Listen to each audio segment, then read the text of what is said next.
Fans, friends, and family. Got y'all the update. There's the new forks right there. Here goes the old forks. As you can see how bent they were.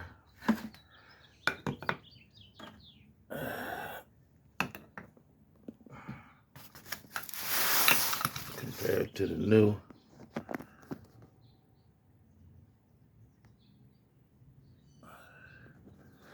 So we'll drop the new ones in here.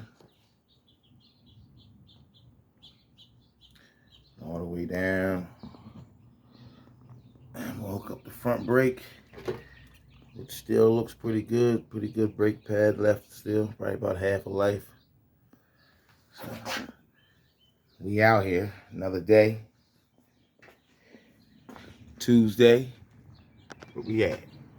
Nice good old sunny day out there. April, what, 30th today? Oh yeah.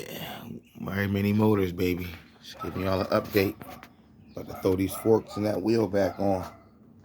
So stay tuned on the video. Oh yeah, we bringing these dead bikes back to life. Hashtag that bike life, baby. Peace.